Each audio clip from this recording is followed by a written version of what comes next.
welcome back to you're right, Dave. Welcome back to the Hardline. We are back here discussing everything Leeds United, everything transfers, and of course, everything Newcastle. Daniel Farke, pragmatism, and oh, by goodness, what a positive result it was for Leeds United. 4 points in 9. Gabe, how does that sound? Sounds fine. Yeah, I'm moderate about it. The same way I was moderate about that we weren't going to blow a gasket after the Arsenal loss. I'm not going to be too bullish. If I remember the last time we were in the Premier League, we had 7 points after our first 3 matches. And context must be applied. Different things. What is that you're drinking? Gabe, stop getting distracted. Just carry on. How am I not supposed to get distracted when you pull out a steel straw drink in the middle of You know, everybody in the chat knows this. Why do you not hang on to information? You know I drink this. but I want you to say it for everybody so we can open up the show the right way. Yerba mate. Yeah. Put in the comments section below if you think Conor should get a real drink. Absolutely not. There's been too much drinking. Yeah, I'm on a detox. No, I mean just like a good source of caffeine as well. It's not a yerba mate. Dude, if you've not tried, don't knock it if you don't try it. Yeah. I've tried yerba mates before. I live in a fully international city, Conor. Oh, I'm sorry, mate. Oh, flipping out. Oh, I'm sorry. Yeah. with sunlight, by the way. Jeez, come on, all guns blazing today. Yeah, no. So listen, I think this is, before we broadcast, we sort of sit down, or at least I do, sit down and look at the results, the data, and look at the narratives that are kind of out there. And I think one of the things that I am feeling myself resist is just making an approximation too early about anything right now. And I've just seen a lot of, we're this position in the table, and we're trending here, and all these teams before have had these points by this point to survive. And I was just thinking about how good it was going the last time we were in the Premier League by week 3, and you just have to close off the window buying correctly. A bunch of things have to go right in this division. You have to see flexibility and adaptation by the manager, long periods of time. Players have to up their game. You don't know what a player is going to be like only 3 matches in. By the 3rd match, we thought Brendan Aronson was going to be absolutely sensational for Leeds United because he looked really good against Chelsea.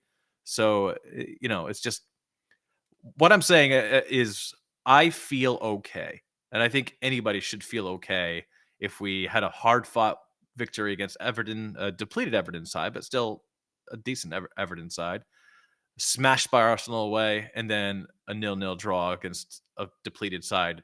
Newcastle, we were depleted as well, but this is how the Premier League goes, right? So, I don't feel very fussed one way or another. I want to make sure that we do business before the window shuts. We could make an argument either way about how this team is going to go, because quite frankly, we don't know. But I think the response yesterday, maybe I should focus on that. I think the response yesterday I thought was good. I thought Farke got the tactics right. I think some folks in the Leeds United ecosystem, particularly a certain journalist, is deciding to focus on one player over and over and over, and it's really annoying me. So I'm sure we'll talk about that. But yeah, I feel fine. How do you feel? Yeah, man, it's an interesting one right now. I feel when I kind of try and have a look at it, when I take a step back and have a look at it right now, and I see 4 points out of 9 with the games that we've had, I look at it and I think to myself, as a standard, it's pretty damn good. So that's kind of where I'm looking at, and I'm thinking to myself, I'm relatively positive about that. The Arsenal game and the Sheffield Wednesday game naturally are problems, but what I quite liked about Farke, I guess, yesterday, Gabe, is, and I wanted you to talk about this as well. And I don't know, I'll be honest with you, mate. I've been out for the majority of the day. I've tried to spend a little bit of time away, and obviously I've been home as well. But I've not really, obviously, me and you've had a bit of conversation off air, but I've not really kept on tabs with all of the links, which for me is quite rare. Well, there's nothing new over the line, so you may as well just wait because there's the same names we've been linked with, but nothing's happened yet. So we'll see. That's maybe where I feel the most cynical right now. And I don't want to dominate the conversation with that because, I've been saying the whole window, you have to wait till the window's shut. So I don't want to make this a transfer window conversation. The links haven't been that surprising. It just really depends on how active you want to be on the internet. I think where I would like to hone in a little bit is, we often, and I think rightfully so in the past, have criticized Farka for poor tactical approaches in matches, that he should be more adaptable. This season, that was maybe the most obvious in the Arsenal match, right? Trying to play out against that team from the back was a mistake. What I was most impressed about this match against Newcastle was the amount of second balls we absolutely dominated. And you could see that if you look at the launch percentage and that's just keepers playing the ball much longer. We'll talk about Perry in a second, because I'm sure you have a lot to say, and I also have a lot to say. We might not agree on this.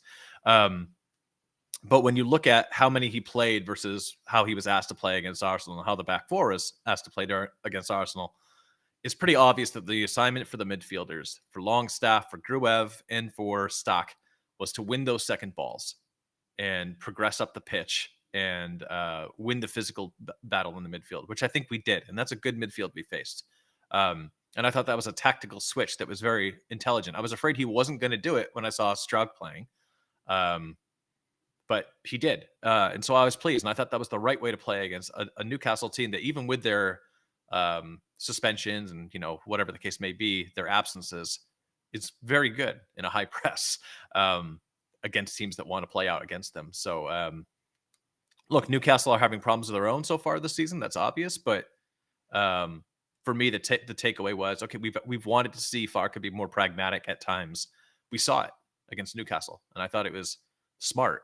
We didn't not take 3 points because anything Daniel Farka did or didn't do. We didn't take 3 points because we don't have enough threat in the attacking areas. And for me, that falls down to the wingers. That's the biggest area in the red right now that I can see as an attacking side. So I don't know what you thought about Farka's approach. I was pleased. I thought it was the right game plan. I thought the tactics were smart, and I thought just some of the small instructions, because it was clearly an instruction. We barely tried to play out of the back at all. It was people can say what they want about Perry's launch percentage, but I think they should just have a look at the entire Premier League table and every keeper and their statistics on similar statistics.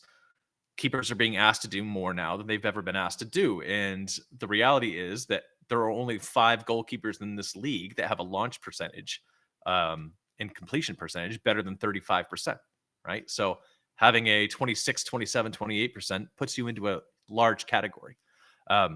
Anyway, what did you think about Farka's tactics? I thought he got it right, and I thought the adjustments were correct against a Newcastle team that, even with their players out, I know we had some players out as well, I think player for player is a better team than us. So I'm happy with the result and happy with the tactics. Yeah, man. Just have a quick look at your WhatsApp as well. I've just sent you a quick message, just in terms of the audio. But yeah, no, I completely agree, dude. I think it was pragmatic. I mentioned that on my match review, that it was very important that he did that. I think the confusing element of it overall, and it's great to see all you guys in the chat as well. Shout out to all of you. I know we've not shouted you out so far. We've just got straight into it. I know some of you get upset about us waffling sometimes and not getting into it, and that's primarily my fault. But so shout out to Keith and Day Day and etc. and David etc. But yeah, I just wanted to say as well, Gabe. I think he got it right. What was confusing, I have to say, is look, we don't want to just go on what's happened, because it's completely pointless. It is what it is. But you're kind of looking at the Arsenal game, and I don't understand why he didn't take that approach in the Arsenal game. It is what it is. We'd have still lost that Lesson game. learned, apparently, though, and like, let's hope that's what it looks like, right? Looks like he said, okay, with Gruev, this is not a good idea. If you're going to try to play out of the back, you need to have a quicker metronome who can stand the physical pressure, which Ampadu can do. I thought Gruev was much improved yesterday. Look, I know he's neither of our favorite players, but you have to be able to, as a manager, put your players in best position to succeed with their skill set. And I thought yesterday, doing a more long ball, essentially it was old English tactics with a Dutch 4-3-3. Like, that's what it was, right? And I thought it worked much better. We're going to talk about a lack of threat in the attacking area, but I'm not sure what Farka can do about that with the players he has at his disposal right now.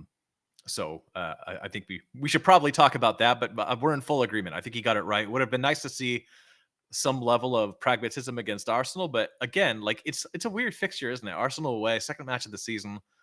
You almost wonder if he's like, well, let's see what these guys can do if I ask them to do a lot against a tough opponent, and you don't know. Sometimes managers take risks, but I just want to see them learn from them. And objectively, if you just step back and say, well, what's different? That was different. We played long ball, second ball, and I thought that was a good approach against a depleted Newcastle team. Yeah, I thought it worked, and like you said, there was an element there. I thought Mecha was brilliant. I thought he was absolutely brilliant. There were some people digging him out. What do these people want? Like he was combating two really good center halves. He had no service on the wings whatsoever. The wing play was abhorrent. Like I have to just say, the wing play was really poor. Nanto slightly better than James, but not by a lot. It was just bad. And I understand the endeavor there, the work is there, but you can just see that at this level, Dan James's speed is not the cheat code that it is in the championship. And Nanto's inability to stay mentally dialed in for 90 minutes just absolutely kills me.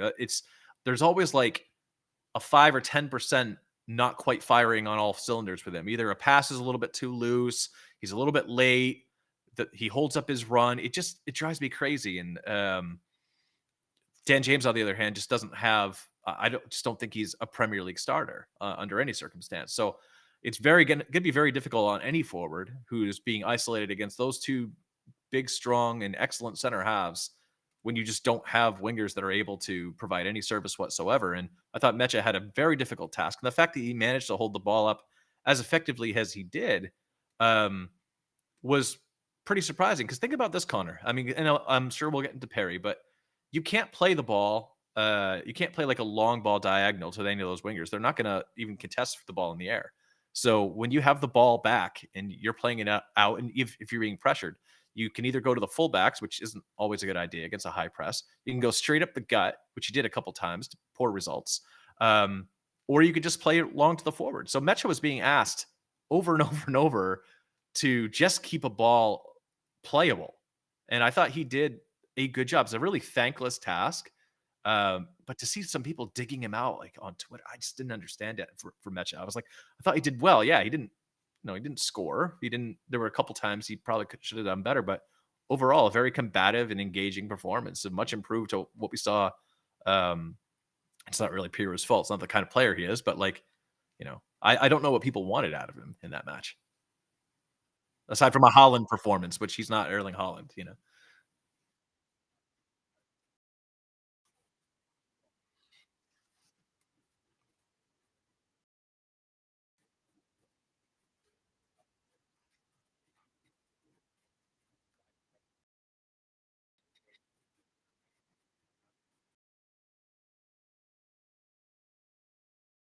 Mm.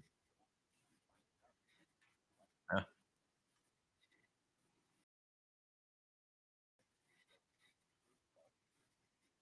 Yeah.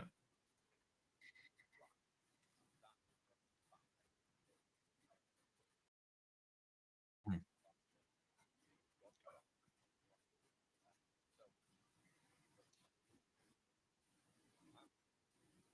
No, I can hear you. You must have muted yourself again. Yeah. Okay. Is the audio gone for everybody?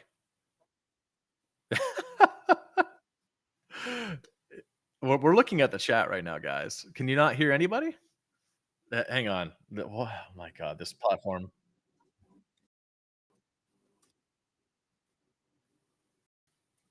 All right. Apparently they can hear me and not you, which is really, really bad. Oh, good Lord, this stupid platform. Apparently not. Apparently not.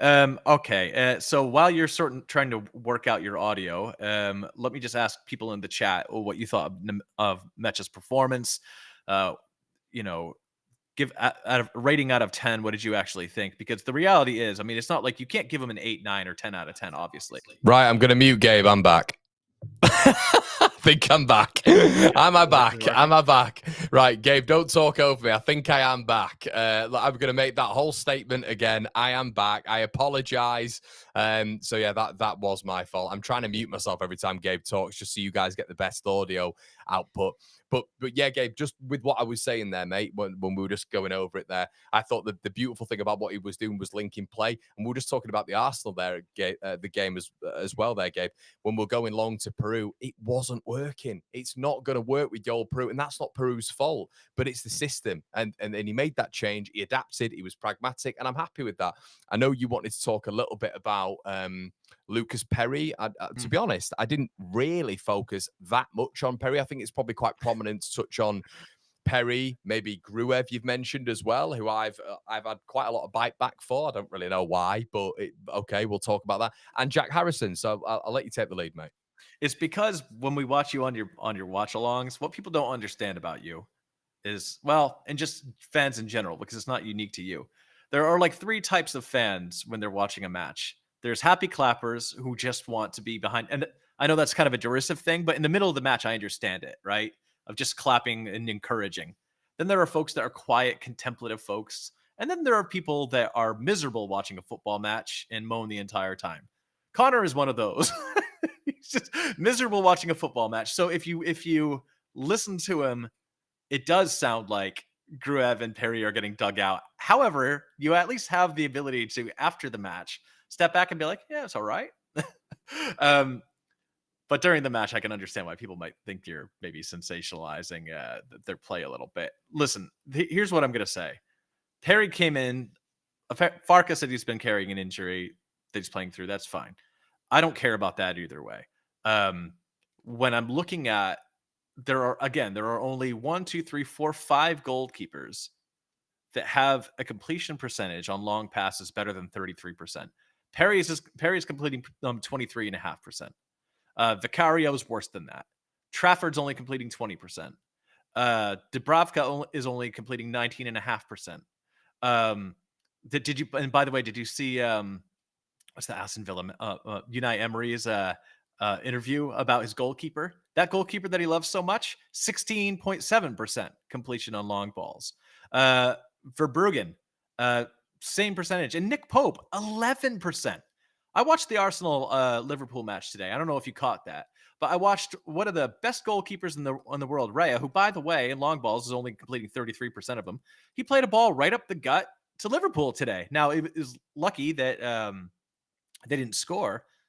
But guys, goalkeepers aren't great with their feet. There are some. But I think what we need to temper is this expectation that we're going to get a guy who doesn't throw the ball into his own net, who's commanding on crosses, who's good on the throw, who's commanding his penalty area.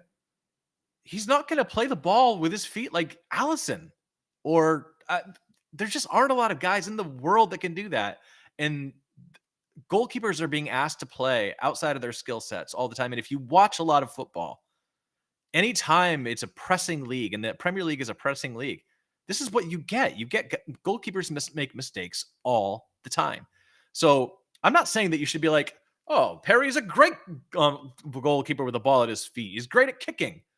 But to watch this like negativity train on Twitter, led by some journalists as well, who I wish would just get scooping on actual links to players instead of just like commenting about how our goalkeeper can't kick like 7 times during a match. Awesome. Really appreciate that coverage, guys. Thanks for contributing to the space in ways that only you can. It just doesn't, it's not aligned with reality and expectations, especially if you're playing it to 2 guys who are 5 foot small on the wings. What are they going to do? Like what is Perry going to do? Make them taller?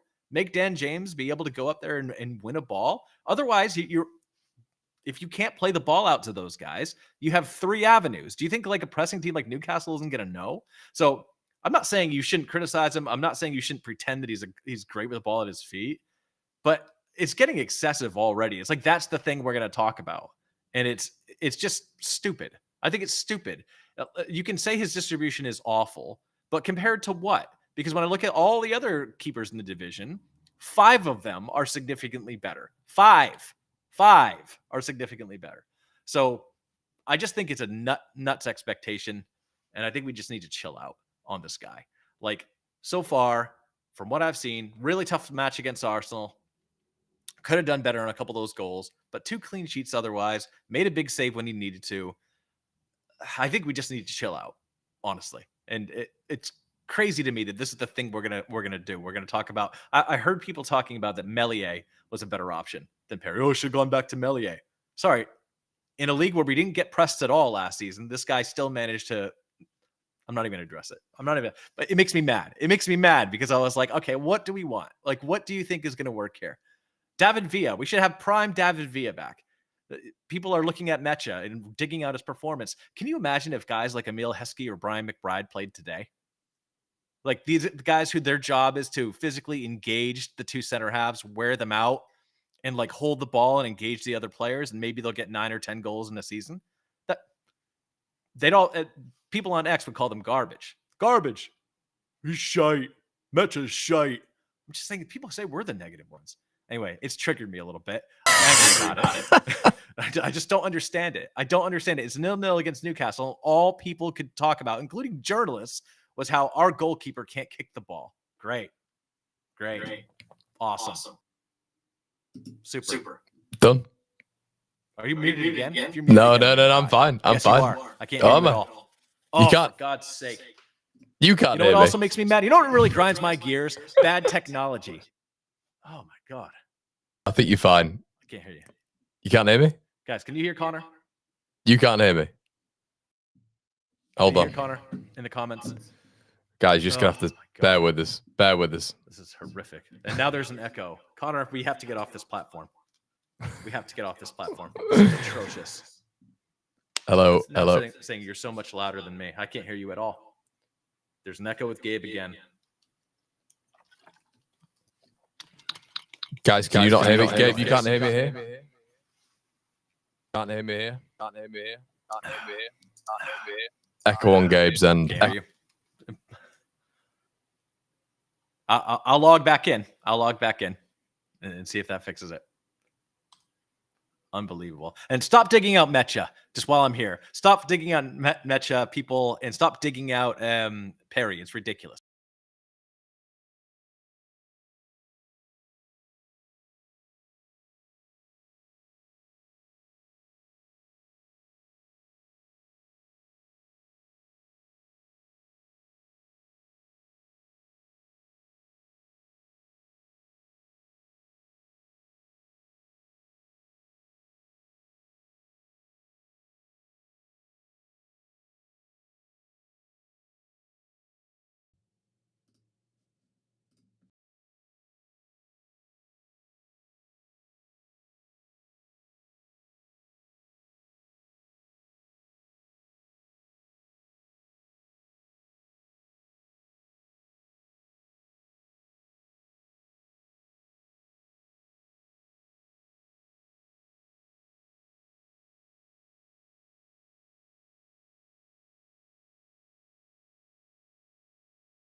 Right.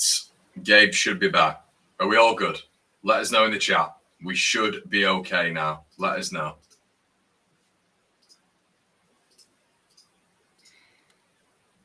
Should be all good. Let us know in the chat if we are. If we're not, if we are, if we're not. No. Can't hear you, Gabe. No. Yeah. Your ambient sound, mate. This is right, hold on. This is our Can you hear me Arsenal now? 5-0. Yeah, there you go. You can hear me, but now I can't hear you. This is fantastic, isn't it, mate? But at least people are just talking in the chat. Is absolute garbage. Just enjoying Get themselves. behind the stream. Can hear y'all both? Oh, okay, it's good. Okay, they apparently can hear us both. The problem is Conor can't hear me, guys. That's I've got you, man. I've got you. Yeah. Okay. I guess we're good now. Let's go. Good Lord. Okay. This is our Arsenal 5-0. Yeah, this is rough. This is our version of it. This is rough. Apologies, guys. Apologies. Right. Okay. Let's get into what we're speaking about. I think I just got off. I tribe about. But so it's not just fan discourse, Conor. It's. I think I just don't understand sometimes the space we're in. This is not. Conor did not know I was gonna rant about this today, but I'm frustrated because we're at the end of the window and every link that we get is to another journalist, like far, far away. Right? It has nothing to do with our local beat. And then in the middle of a match, I'm seeing our local beat journalist, or one of them at least, just constantly digging out one of the players he's decided to dig. And I'm just like, it's no wonder the club doesn't feed you anything. Like, can you imagine? Like, where's the? It drives me crazy. Drives me crazy. Professionalism. Yeah, it's rough at the minute, isn't it? It feels quite rough. What did you make of overall anyway? Let's get into the future match. Let's get into it. But did you overall? I guess the transfer side of it is what Leeds fans are focusing on right now. That is the element of it, and we're kind of getting to that point, aren't we, where it's a big period for Leeds United. It's a huge period, and it ends tomorrow at 7 p.m. I mean, they've really got to move, and they've got to move quickly. It looks like El Khanous is obviously heading to Stuttgart, and it looks like Cristante Succe might be heading to Crystal Palace. What's your take on all? Replacement with Eze gone. I mean, talk about a big, strong, powerful, like number 10 / I mean, that makes a lot of sense to me. If he wants to go, I've heard rumors that he doesn't want to leave. Look, we have to. What is painfully obvious to me is that the area of real need we have is on the wings. That's painfully obvious to me.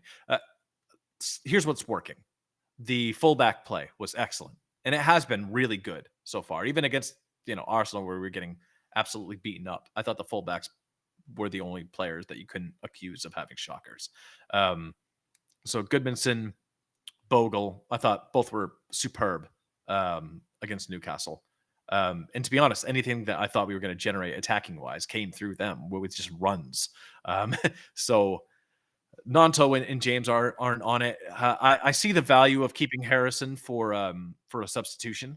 I see that, especially if you're trying to, play a little bit more conservatively, although he did get in the attacking area as well. So I don't mind Harrison coming into a match. Brendan Aronson had a couple of good moments, but, we largely know what we're getting with him. We just need players that can make something happen. Maybe that guy's Okafor. I mean, he's hurt. He hasn't really been able to hit the ground running. We absolutely have to have somebody coming in on that right-hand side that's going to make a difference for us, who can feed the forwards, whether it's Mecha, whether it's Calvert-Lewin.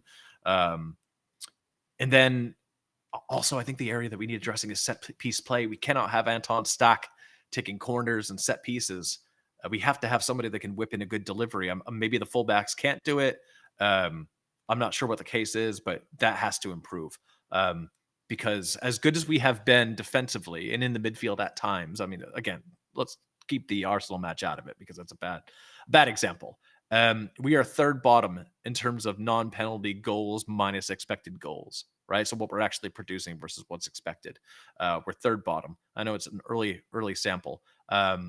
And against, in terms of what other teams are creating against us, we're sixth bottom, right? So we have things to address. I think we know where we need them addressed. The midfield will be combative. You have to deploy them a little bit differently match to match. But I just think the wing play, we're going to suffer all season if we don't upgrade at the wing positions and on both sides. Yeah, I agree with that, mate. I think we've got to be really, really careful about what Leeds do in the coming days, in terms of the level of play that we go out and get, because it's going to make such an influence on the season ahead. And Leeds just need these X factor players. Lots of people coming in the chat here agreed. Need someone special on the wing. Spursy and back here would be a decent end to the window. Any updates on Hamer? Nothing yet, but I'd keep an eye on that one. If the wingers aren't working, we need to change the system. Yes, they are. People are arguing in the chat, which is good. Look what you promoted, Gabe. Yeah, good. I love it. I don't know, mate. I mean, for me, if we're just assessing things that in terms of like red areas, yellow areas, and green areas being good. I think that the center half play has been pretty good. Struck makes me a little bit nervous here and there, but largely, I think if we shouldn't be asking him to play out from the back against Arsenal anyway, right? So again, maybe we just throw that out there as a strange result and learn from it and move on. I thought Rodon was really good yesterday. I thought, again, the fullback play has been excellent. It was always going to be harder for Gruev, Stock, and Longstaff to generate chances. That's against like a team like Newcastle. That's why you need to have those wingers playing really well. And if they're not firing, it's going to be a tough match with the ball. That being said, their work off the ball and they're just their disruptive work as well, I thought was top notch. I thought Longstaff looked really good. I think he's another player who I thought people were sort of unfairly digging out in kind of attacking. There's a reason why we and other people have said, signing a guy like Sean Longstaff helps you stay up, right? Because you need that kind of grit, determination, and savvy. I mean, he's a smart player as well that does a lot of little things that we take for granted with other positions. I think we're going to need Ampadu and Tanaka back to be strong. So I think the yellow area for me is depth right now. Because whereas I think Harrison can be a useful player off the bench in a wing position, and I'm not sure about our forward depth. I've liked what I've seen out of Mecha so far. DCL is really kind of a wait and see. I thought he was active and mildly threatening. I mean, we only had like one shot on target or so, and it came from him. So, but then again, I'm not going to dig out forward for, doing the relatively thankless job of engaging the center halves and making runs when nobody can get him the ball, Aronson useful as a substitute, but again, like in terms of adding something different and some attacking ability, he had that one little kind of jinking run into the box, but other than that, I mean, and he'll do that occasionally, but I just don't think he's a guy that we can rely on. So for me, the yellow light is kind of depth, and the red is on the wings. I mean, we just absolutely need wingers to come in, one or two, that can also provide some set piece, quality. Because right now I'm thinking, how did Stock get in? Did he win a corner kicking competition in training, and then that's why he's doing the corner? I don't understand it, but it must be that just like nobody else does it even close to that level, I guess. And I don't think that level is really high. There's nobody else that can do it okay. So I don't know. Definitely need some reinforcements here. But for me, going into this international break, I feel pretty fortunate that we didn't play a full strength Everton and that we didn't play a full strength Newcastle. You can only play who you're up against. So I'm not going to discount our results, but I'm also not going to be a little bit too celebratory about them. I'm just going to kind of take them as they are, hope we improve, and hope we get some business done before this window shuts. Or else, honestly, like we can talk about Farka and tactics, but it's obvious that in the attacking areas, this team is not good enough yet to be a serious contender to stay up. Our midfield will keep us combative. I think our goalkeeping, just against, obviously take the Arsenal fixture out of it, I think our goalkeeping is much improved, and I think our center half play and fullback play is very strong. But, if Gudmundsson goes down, if Bogle goes down, I mean, the depth becomes an issue. So, and just remember, 22-23, 7 points after 3 matches, and one was against Chelsea. All right, so let's not take anything for granted. We have to get some guys through the door here. Yeah, 100%, mate. I'm looking at something now which is slightly irking me, which is obviously Bilal El Khanous going to Stuttgart, and there are. I think that's pretty obvious. But Didn't want to come here. there are plenty of people also saying that I think they're talking about Hamer and PSV. I think I'd wait on that one. I mean, Gabe, I'm going to ask you a really frank question, mate. Where do we need to improve? Where do we have to improve? And do you think we will improve tomorrow? Or do you think it's just going to be a quiet day for Leeds? Right wing, right-footed number 10. That's it. Like we have to have somebody that if you want to do a 4-2-3-1, you're not playing Brendan Aronson at the 10 or Joe Pirro. Like you need to have a guy like that. And then you need to have somebody who is good enough with that foot that he can play set pieces. And then we need to have a better attacking threat on the right wing. So I don't care if you get two right foot dominant players. One of them's a true winger. The other one's one number 10 or a slash player. That's who you have to bring in for me. And that's all there is to it. I think in order for us to be really competitive, that right side needs to be shored up, and we need to have a little bit more creativity because Tanaka's going to be out until November. He's an attacking 8. He's not a 10. He's not a winger. And we just don't have the physicality and the athleticism and the final product in either of our wingers. Jury's out on Okafor, right? We've not seen him enough. And we might not, though. He's a player with injury issues, so we don't know, right? But if we're relying on Willie Nanto and Dan James with Harrison and Aronson coming off the bench to generate chances and to feed the forwards, like we can talk about wanting a number 9 all we want. I know we wanted Rodrigo Muniz. We wanted a bunch of players, but none of that matters if you don't have guys who can actually play the ball into the area. We don't know what kind of player Calvert-Lewin is going to be with us without service. And right now, in terms of chance creation, it's all coming, funny enough, from Stock and Tanaka, right? Tanaka's hurt. And Stock is not going to be that guy. How serious is it going forward if we weren't to do something? It's not building up hysteria, but how serious? I think if we don't do it, we go down. It's not Farkas' fault. That's what I'd say. I think, yeah. It's not Farkas' fault. Could be. I mean, and maybe we don't. Maybe we can, shithouse our way to 0-0, 1-1 against. No. But realistically, yeah, I would say we would go down, and it would not be Daniel Farkas' fault, unless something completely unexpected happened, which could, like Jack Harrison, turns back the clock and becomes suddenly a massively impactful player. But no, chances are we'd go down. Yeah, we need to do business. Yeah, that's kind of where I'm at with it. We've defended the ownership, haven't we? We've been in the beginning of the window, halfway through the window. It was a good window. We have to have some difference makers in the attack, or we're not going to get it done. And it's obvious now because we're not going to be able to play out from the back against everybody. You have to have wingers that can at least be a little bit contentious and not just lose every single aerial battle. Some of those balls that Perry played were okay, just didn't have anybody that can go up for him. So, yeah.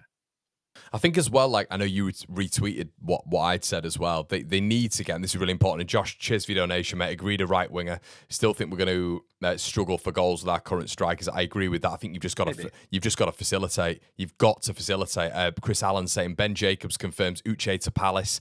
Football Insider saying Hamer in advanced talk with PSV. Wait and see on that one. We'll wait and see. If it's Football Insider, we just got to wait and see. I think if you're seeing like Football Insider is very unreliable. Yeah, it's not great. I'm not saying it's false, but it's just So, but they have got to do something, and that is the point of which you got to look at the 49ers. That is the point, and a lot of people will say no excuses for Farker. I understand that. I think where people are looking at with Farker is it's the whole Ramazani thing. What I would say with Ramazani and what I would say with other profiles that Farker hasn't liked, and this is the point I was just about to make to Gabe and the viewing audience right now, is what we've learned with Daniel Farker, from Jed Spence to Charlie Cresswell to Ramazani to whoever. What you've learned with him is, if you don't get a player in that fits what Daniel Farker wants, Daniel Farker will not play that player. It is not going to happen. So you effectively have to go out and you have to think of maybe post-Farker, in a post-Farker world, which I think the Ramazani deal is, potentially in a post-Ramazani world, post-Daniel Farker world, potentially. But I think what you've got to do is you've got to recruit for the club, and then not that you wouldn't be doing this anyway, but you've got to recruit for the club, but you've got to be so specific to what Daniel Farker wants right now. You've got to have wingers who are ridiculously hardworking, good defensive wingers, but then can produce moments of X-factor quality. That is very, very difficult to find. It is very difficult to find. It's not a bad thing either to have that standard. I think that, if anything, listen, I don't want to start a Ramazani debate because, and I like him as a player. I don't know that Ramazani with what he brings helps us that much against Newcastle. I mean, some of the areas that we were weak in, again, like sometimes you just need size as well and power. I don't know that Ramazani on the left would be better than Nanto on the left. Maybe he would, but I don't know. What I do know is that on the right, we completely lacked bite. It was frightening. I think this season. I think even look, we'll go back to preseason friendlies. We'll go back to AC Milan, Villarreal, and the other one, Gabe, go on, Man United. You go back all the way to those three, and it was the exact same against high quality opponents. It's so blunt up top, and it kind of those guys in those games. They're not getting stuck into our players like they are in the actual league, right? So I got to a point yesterday. I got to a point yesterday where it wasn't getting to a stage where I was like, oh. But every time we're going forward, and I've not been like this with Leeds for a long time because of how potent we've been and how dominant we've been in possession, how many chances we've created. But from a level, I don't know if you felt this, but from like James, who's struggling at the minute, I think James to Nonto, who I think is better on the left on the right, with Bogle now. You've seen that in pre-season. I thought he'd be better on the left. I think actually you've seen on the right he's better now. And obviously centrally, Brendan Aronson, whatever. But you're seeing right now, it's almost like we're getting forward, and you're going, "My goodness, this is like we are just never going to score an open play goal because defenses are too good. Defensive midfields are too good. They have to go in and get. I keep mentioning this, Gabe. You'll have heard me say it 1,001,001 times. If they're your two starting nines, which I think they will be now, Mecha and DCL, you have to get players who can facilitate mass amount of chances, because they're going to need a few chances, but you also need these X factor moments, these maverick moments, who in a Daniel Farke system, this is where I will look at Farke. Farke's got to legislate for them moving out the system a little bit, maybe being a little bit off the ball, because you're going to get these attacking moments for these players. You've got to facilitate the facilitators as well. So I think there's almost a bit of a compromise from both. Because we've seen some from Farke. We've seen some tactical flexibility. We've seen a formation change. I think what we haven't seen is a quality enough from the wide areas from those players to execute when they have had the opportunities to play a simple ball, like the spacing, the pace on it, the distance from the player just hasn't been there. Dan James had a number of those frustrating moments yesterday where if he just plays a simple ball, just the obvious ball, like we're in the box and maybe we can get a shot on target. Couldn't do it, didn't do it. The decision making's been and Nanto as well. It's like he sees the run, but he sees it 2 seconds too late. And it drives me absolutely up a wall. So yeah, I think if we don't have the idea that you could have a massive drop off in quality in the division, like just look at the wingers all across the division and how good they are. And I mean, you're talking about international players for most clubs. It leaves a lot to be desired. So we absolutely have to do business. And even though, yes, 100%, Farke is going to have to do the best with the tools that he has. It doesn't absolve him from any responsibility if adjustments aren't made. But we can't honestly say we gave him everything that he needed if we don't bring in anybody who can play wide and who can be a creative spark. If you're telling me that we looked last season and said, you know what, if Altanaka somehow stays healthy all season, adding Anton Stock should make us the best version of ourselves we can be creatively. That's crazy. Like it's not a way to win in the Premier League and stay up. So we absolutely have to bring somebody in on that right side. And I'm hoping for 2 creative players, but I will take at least one. And even then it'll be borderline because the depth is so shallow. So absolutely need to sign someone or else it's their fault. It'll be ownership's fault. Well, I think it's a shame El Canus has gone to Stuttgart, but obviously they sold Baltimore, didn't they, to Newcastle for 90-odd million euros. You've then obviously got Hamer, who I think there's going to be a few, back and forth tomorrow when it comes to Gustavo Hamer of where he's going. I bet you it'll be at Buendia. That's what I'm betting. I think it's going to be. Farke knows him. Yeah, and it's not me. I don't have anything. I know Leeds were, and I think I've said it to you as well, Gabe.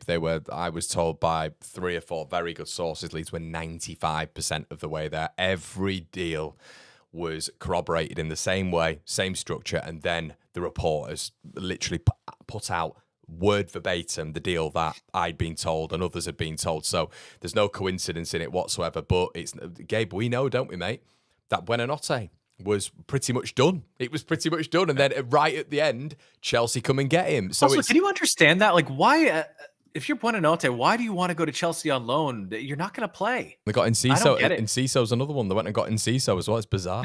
I don't understand today's modern athlete, to be honest. So that's a different rant for another day. But for me, it's probably going to be, if you're believing reports, maybe Spurzian and Buendia. It improves us. Does it improve us enough? I don't know. I'm not going to lie and say that I understand Spurzian's level. I've seen the highlights. I've seen his data. It's different playing in Russia. He's very, very highly regarded. Sometimes that works. Sometimes it doesn't. Sometimes you come in and look great for a season. It's a massive risk, like a Shevchenko, and other times you don't. I don't know. It's just a massive risk. It's a massive risk. But I don't think that's any riskier bringing those two guys in than sitting pat on what we have. If those are the only guys you can bring in, we know, we've said this, it's difficult to bring in players when you're recently promoted, unless you're going to overpay.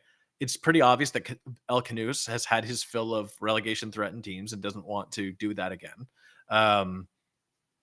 And look, I mean,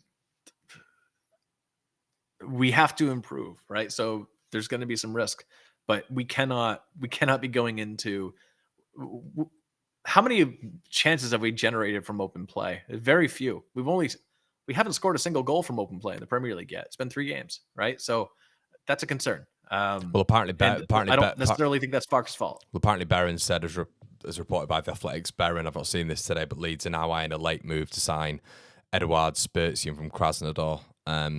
So if that is the case, then it's clearly fallen through with Hamer. Obviously, it's not on with El Canus, so that might be the guy. He might be the guy to come in. So I haven't seen any connections to Bakwa either. I mean, so you have to do the business you can do. We have to improve in those positions. The guys might work out, they might not, but you have to make moves. You cannot just sit pat. It's a weird feeling, isn't it, Gabe? And everyone in the chat. Jay said, hit them likes, don't cost a thing and helps the channel. It's a weird feeling, isn't it? Because we've had a relatively good start.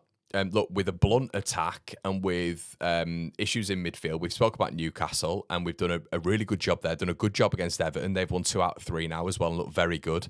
Watched a lot of that Wolves game yesterday. Everton should have won by more. Obviously, the Arsenal game, the Sheffield. Jack Grealish looks really good. He does look very good, and it's kind of like you've got to a point when you're looking at those results and you're thinking, look, it's not bad. 4 points out of 9. I'd have taken that at the start of the season. I think where we're all as a fan base a little bit nervy is the fact that the deadline day ends tomorrow GMT at 7 p.m. and it's very much like it's all coming to a point now. 3.5 months worth of work, Gabe. It's all coming down to this, and it's very much like it feels, especially Farker after the game, he said he wants 2 attacking bodies in. Leeds have got to go and deliver that, and we know it can't just be Edward. It can't just be Eduard Spurzian. They've got to, and like you've just quite rightly said, Gabe, he's at Krasnodar. I think there has to be more of a guarantee in the attacking, component. We saw Bilal. We're past guarantees, though. I think we're past guarantees. But Gabe, when you look at Buonanotte, when you look at Bilal El Canus, when you're looking at Gustavo Hamer, at least at that point, you've seen these players in the Premier League and performing in the Premier League. They're certainly more known commodities. Yeah, 100%. Yeah, I agree there. Yeah, so let's just get into the chat, mate. Let's see what people are saying. Okay, Mark has said, I think we've been spending too much time on players that was out of our reach. Everton still haven't got Branthwaite back yet. Conor, did you find a winger? No. Okay, Meow says... Did you find a winger? I don't know why that sent me. That's quite funny. Meow says, you love Leeds and have a voice in the community. I urge you to push the narrative DCL needs to be back in the stands and it will come good. I get you want to wait. No, I think on the channel we've been very pro DCL. I definitely am. Yeah. I'm pro DCL. Look, when we first signed him, it was a little bit of a come down from Rodrigo Muniz, who we've been ploughing through, getting all summer, and we've been fed that we were going through for the majority of the summer, and then we got DCL, and it was a little bit out of the blue for me. But yeah, as we all do, we go away, we have to do a bit of research, and it wasn't as maybe bad as we initially thought. So yeah, look, he needs to stay fit, and he needs help. He needs to, on the wings. He does. He does. But yeah, look, I liked what I saw from him against Newcastle. I thought he was, active, lively. but we're not going to see anything if we can't get on the ball, Yeah, So, exactly. Gabe's right. We need help in there. Stevie Leeds says, fell asleep instead of doing deals in my sleep. Bollocks. I think he's talking about Parag Marat there. Yeah. if after 8 o'clock or after 7 o'clock on Monday, this is the case, Stevie, I'll join you in that chorus. But right now, like with everything, I think we need to just wait. It's only one day, 24 hours, basically. We just need to wait. Yeah, and things can change quickly, can't they, in this window? We've seen that more than most. But you're going with a happy Gabe if we get maybe 2 signings tomorrow? Happy. Well, happy than you normally happy, eh? No, I will not be happy, but I think some people will. They probably should be. It would make me happy if you drank a real drink like coffee. Shut up. Josh says, Josh has asked a good question here. Thanks for your donation again as well, Josh. Conor and Gabe, at what point should we have stopped going for A-class players and gone for B-class players? The last 24 hours of the window. So would you be happy in that case if tomorrow we signed Manor Solomon? Well, it's debatable if Solomon's a B-class player at Premier League level, but look, I think Solomon's better on the left side than our current guy playing on the left side. So will I be happy? I'll be underwhelmed, but I'll think we're at least more prepared. If we sign, listen, I'm not as jazzed about Hamer as you are. I don't think it would be a bad signing at all. It'd be a good one, but I wouldn't be overwhelmed by any of it. But we're at that stage now where we're looking at the B team. That's what we're looking at right now. Because the A team is not coming in. Muniz is not coming in. That ship has sailed. In my opinion, maybe I would love to be wrong. That'd be awesome, but I don't think I am. Let's see what Okafor can do. I don't know. There's so many unknowns here, but yeah, we're at that stage now. In the last couple of days of the window, that's when you kind of say, okay, our top targets have gone elsewhere, aren't coming here. We need to move quickly for the B targets. So, yeah, we are there. Timmy says, why have Sunderland got more pull than Leeds? I think Sunderland have had a really good window, and especially if they get Lachumi in tomorrow from Bologna, I think they've had an excellent window. They have, yeah. I think they maybe need another attacker, but the thing with Sunderland is Mienda and Isidore, unlike maybe Zian Fleming at Burnley, Joel Peru at Leeds United, Lyle Foster at Burnley, they can't make the step up to the Premier League and start from the first minute. I think with Isidore and Mienda, they've got genuine. I think they're Premier League caliber players. So I think they're proven. They were also able to offload, top billing players, and we have not been able to sell. I mean, look, we still need to sell players. We still need to sell Eli Melier. There's guys on our team sheet that are not going to play, and Steve's not happy with you, mate. Steve's not happy with you. He says, is he not? He's in capital letters saying, how can you say that, Gabe? Signings lined up since April. Fell asleep, Parag. Okay. Well, transfer window opens. You move from A to B in the last 24 hours of window. That's all I can tell you, Steve. That's all I can tell you. I don't know. All I can say is you might be right with your original statement of being really angry if after the window shuts, we're left short. So I'm not sure what I could say differently. I'll totally agree with you if the window shuts and we haven't done business. I don't think Leeds have had a bad window. I think you haven't. I think that the low prices have given people the sense of, that it's been bad, yeah. but it still leaves us really short in some areas. And I don't know that I'm not going to be like, well, we'll buy in January. I don't know that we'll do that. So, yeah, I mean, it's the ownership's job to field a competitive team that can stay up in this division. Offensively, we can't do that yet. So we need to do more there. Defensively, I'm really happy. I mean, we're not going to – the difference between the 22-23 team and now is that defense was shambolic. And it wasn't just tactics under Marsh. It was like the players are bad. So this is different. I believe in the defensive bedrock we have more. I think our midfield is much more balanced. We've 2 injuries have gone down. I mean, our midfield was ruined when Tyler Adams went down, if you remember. So I think that we have more depth in those areas, but attacking wise, this team could be very difficult to watch. That said, we'll see what happens. But yeah, I'm a little bit nervous. I'm not gonna lie. Yeah, 100%. Yeah, I'm very nervous. I'll be honest. We're going to be doing streams tomorrow, guys. If you guys are interested, from around about 10 or 11 onwards, probably until around about 7 a.m. Gabe, if you are about, I think we've got Oscar coming on. Brownie might be coming on, but if you are about tomorrow, I don't know if you are, but it's Labor Day, my friend. I will be. It's our bank holiday that pretends to honor laborers, something we don't really do here. So I am going to. I'll be out at the beach. You lucky so-and-so. The One Beach Fan channel. We got to bring that back, don't we? One Beach Fan channel, 100%, mate. Yeah, big day for Leeds United tomorrow, everybody. Make sure you are tuning in. Like the video before you leave. Apologies for the audio issues at the start. Sometimes happens. It's just what it is. Stay with us. We are streaming all the time, sometimes twice a day, so sometimes it does happen. But we will be back tomorrow. Everything will be sorted. Hope you've enjoyed. I think the audio has got back to it. None of you guys have been reporting anything for the past 30 minutes. That's good. It's been an absolute pleasure, everybody. Thank you so much, and we will see you in a bit.